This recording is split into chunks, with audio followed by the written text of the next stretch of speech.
Good morning, it's good to see you.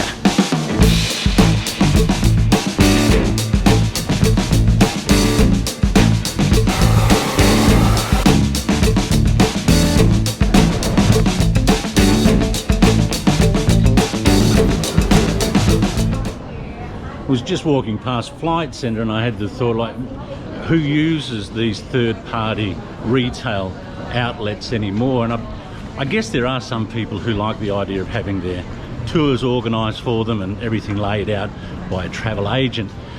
I think there are some issues with using third-party travel agents, or whether they're online third-party wholesalers, if you like. Often you'll go to somewhere like Skyscanner and that'll give you a list of prices, and you go to the price and it'll be someone who is a third party dealing with your ticket. And the issue I have with that is if there's some issue with your travel, I've had the experience myself where the third party that you bought it from will refer you to the airline, and the airline will refer you back to the third party.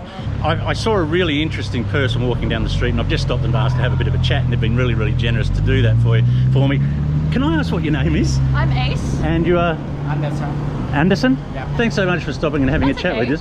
Can I just compliment you on what's going on firstly? Don't mind the tissue. I just like the uniqueness and the confidence to have your personality coming through in your appearance. Life's too short. It is, isn't it? Life's too short. I was talking to you just briefly earlier and I detected an accent. You're from? I'm Malaysian. You're Malaysian? I'm Malaysian. How long now in Perth?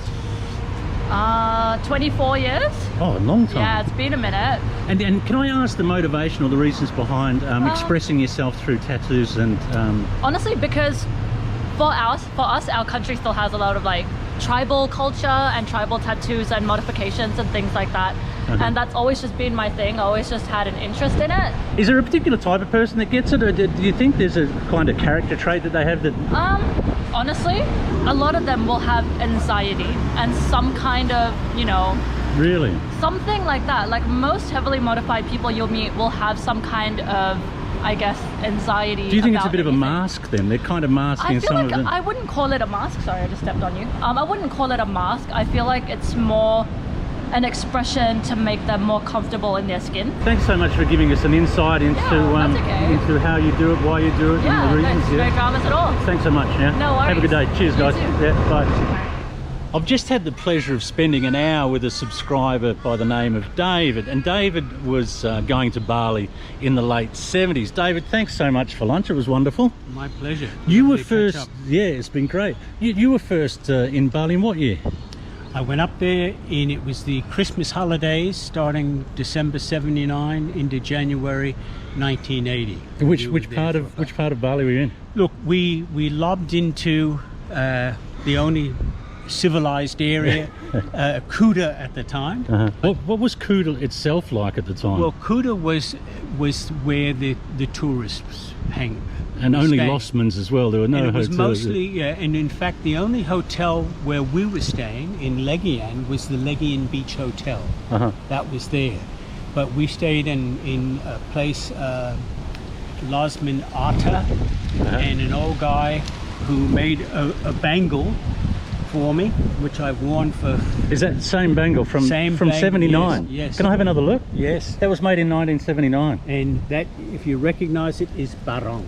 Barong, what's barong? Barong is the creature that looks after you. Good luck. I see. And he's looked after me. So much the place. It's not the geographical place. It's the people. And they really... I've learned so much from them. And that's why I keep going back, because it's good for the soul. Can you remember how much you paid for a Lostman in Kuta back in 79? I think we were paying, it would have been dollars. And you got breakfast, which was a couple of bananas and a cup of tea. Did they have the flask of water with you for your coffee at the front? I think so, yes. Yeah. And I'm not even sure they had electricity. No. So, I remember the tilly lamps they used to walk around. They used to give you little tilly lamps to walk around with, because we weren't in a lot of places. There wasn't the electricity. And future plans of returning, Dave? Are you going? I'm going up there in May, and I'll have another form. I can't take cold weather anymore. Now, as a guy that escaped from New York and snow that would be over your head. Now it's ironic that I can't take cold in Perth. Yeah, sure. But I go up there and I'll spend about 4 months. 4 months, wonderful. And recharge my batteries. Yeah. And It's a good place I'm to do that, grateful. isn't it? You better believe it. Dave, I've really enjoyed your company today. Thanks so much. Lovely talking It's been to you. wonderful Thanks to meet you. Thanks for the daily dose of Bali. Thanks so much. The single most repeated question I get with emails, I get quite a few emails, and there's a common thread through the majority of them, and that is costs of accommodation in Bali. People that are considering a long-term move or retirement to Bali are concerned about how much they can or are going to pay for their accommodation, and it's a valid concern, because I guess, you know, this component of your budget is probably going to take up most of it, and you want to be comfortable. Can I just say, I'm not really well versed in accommodation, so my opinion here should be taken with a bit of a grain of salt, okay? I advise everyone to do their research, and I appreciate that perhaps asking someone like me helps in that, so I'll offer what I can. One person, well, a number of people actually, have said, should I use a real estate agent in Australia to find me a place in Bali? While that's possible, that's certainly possible, you're going to be paying considerably more by using an agent to find you a place. Places in Bali range from anything from $500 a month to whatever your limit is. There's some luxurious places, but I think for the majority of the people, a little villa with a pool that's enclosed or walled or gated, you can find them for $1,200 to $1,500 a month, and they're quite nice. If you have a look back through some of my videos, I did a video on one that my friend was staying in Panastana in Ubud. But if you are looking for these types of places, you'll have to excuse me, I'm in the alley because it's too noisy on the road and we've got a lot of wind today. So if you're wanting to get one of these places, my advice is go to Bali for a couple of weeks and book something through one of the accommodation platforms. Spend some time there and just ask around.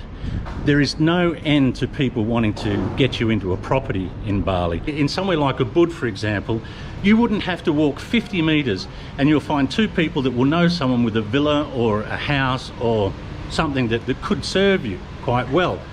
For those people that are concerned about their budget and what they're going to spend and what they're going to get for that, I strongly advise go and get some first-hand experience. Like you can ask people like myself, who, just to reiterate, I'm not fully understanding of the levels of accommodation and what you're going to get.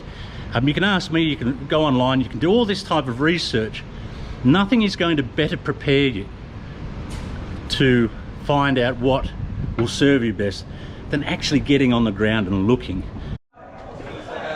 Whenever I'm walking through the city, I love walking past this particular shop because it's got that new leather smell, and I don't know what it is about new fresh leather. There's something really, really enticing about it. So I've walked in out of the lane in the alley, and I've met this gentleman whose name is... Hi there, my name is Craig. Craig, you've been working with leather for how long? 25 years. 25 years. This shop has been here for 25 years. You're not from Australia, or you're... No, I'm from India. Oh, from India. That's correct. And we have a manufacturing unit back there. Oh, I see. And do you work with the leather yourself? No, I've got employees that do that. For us. So they can I ask what area of India? Because I've been North India. North in Rajasthan, No, or it's a town known as Kanpur. Kanpur. Yes.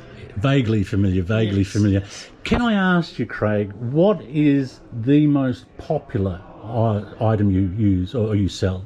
See, we specialize in belts. In belts? We specialize in belts. We have the largest range of belts in Australia. Oh, really? So there's probably about $100,000 worth of belts on display.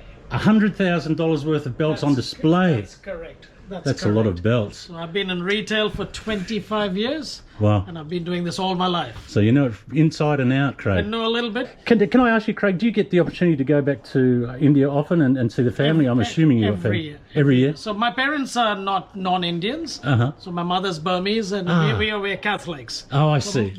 There's Jesus everywhere. You do have some wonderful jewellery, I have to say, Craig. That's pretty great. Yeah, my mother's Burmese.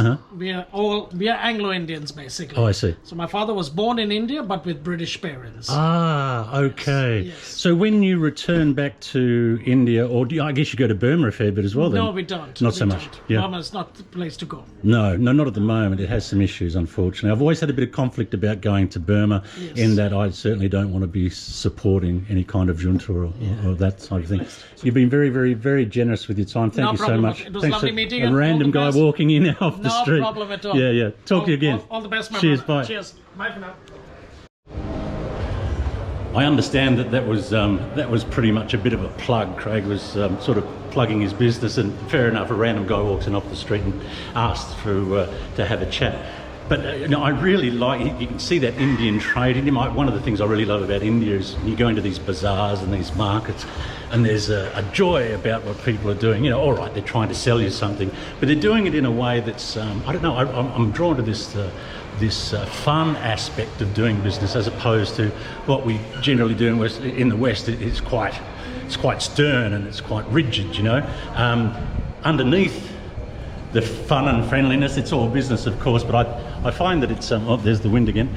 I find that people in Asia, the way in which they conduct business, the way in which they go about it, it's kind of, it's almost a little more refined, I think. It's more sensitive in no one wants to be seen to be pushing too hard, and no one wants to be seen to be rejecting, and it's all this, it's a bit of a dance, Yeah, I really enjoy sort of that as well. One of the things I really enjoy when I'm back in Perth is in Forest Chase every Friday. Is it every Friday? Every Friday. It is every Friday. Every Friday we have these little food stalls that pop up, and there's a full range of different styles of food, whether it be Spanish or a good old-fashioned chicken. What makes a good chicken, mate? A good chicken dinner. Good question. What's the secret? What's your secret? Well, mate, with the sort of Colonel Sanders of the chicken, mate, I can't tell you the secret, but, it's just consistency, I suppose. Just a lot of work goes, and we do a lot of prep. We cut, we do everything from scratch. So we dry marinate, then wet marinate, and Oh dear. yeah. So There's a fair bit going on at home before. all cooked fresh, no pre-cooking. Yeah. That makes a big difference. No frozen. Right. So we've got a standard that obviously you're trying to achieve, and a lot of the vendors are the same. Yeah. So Yeah, oh, it's important. Your product, having consistency in your product is probably the... it's been 7 years, and we're still here. So Well, people are still buying it, mate. Are you from Perth yourself, Aaron? Originally from Tassie. From Tassie? Yeah. Gee, why would you leave that place? That's, well, for me, I reckon it's a beautiful place part down of the there. world, but limited opportunities. I've been here for 25 righto. years, so Oh, you're almost one of us. I'm nearly, mate, nearly. What do you, the contrast, apart from the weather and the cold, the temperatures, what appeals to you about Perth? Why did you stop here? Family were here actually. Oh, okay. Yeah, they moved over here, so I stayed back and did an apprenticeship, and then I moved over later on down the track. And Yeah. but Right. I'll go back there tomorrow, mate. Perth's a beautiful place, but Tassie will always be home. That's where you're going to retire to, you reckon? No, she's got a different view on that, mate. Maybe the Bali, where we're all sort of She's going. Malaysian, so She's Malaysian, so you might find yourself in Johor Bahru or somewhere like that. nah, she likes it here too much. 20 years ago, she would have gone back, but Yeah. now she likes it here too much. Can I ask what part of Malaysia your wife's from? She's from Sarawak, from Sarawak. West Malaysia, East Malaysia. Oh, sorry. East Malaysia, out in Just Borneo below- sort of area. Kalimantan's Indonesia, isn't just it? below Brunei. Just below Brunei. And how long has your wife been out now? Should have been married for 20 plus years, so Did you meet here in Australia? Or? yeah. Oh, okay. We're actually barbers. Sorry? We're both barbers, so we met 20 plus years ago, 23, 4 years ago. You're barbers? Yeah, Right, so do you still cut hair? yeah, I do. Do you? Yeah. She doesn't like it anymore. She's over it. She cuts mine. That's about it. That's about it. I've always thought that being a barber would be a pretty good gig, particularly if you're like me and you like meeting people and talking to people. Some of the characters you must have met over the years would be pretty interesting, I imagine. Well, I do it mainly during winter. Oh dear. It's quiet down a bit with the food scene. So, Right. so Right. get indoors, mate, get out of the cold, So, Yeah. Sounds like you've got it all sorted out, Aaron. I've been doing it long enough, so trying to. Hopefully, I think I've got it sorted. Work smarter, not harder. I don't know about that. Thanks, mate. Nice to meet you. Appreciate it. Good luck. Cheers. Enjoy Perth. Yeah, thanks so much. Enjoy your time back here. Well, that's just about it for this one. It's been a hot few days in Perth. As always, thanks very much for coming along. I hope you're well and happy in life and doing the things you want to do. I think this is the last one from the city. We'll probably do one more from Fremantle on Sunday, and then it's back to Bali.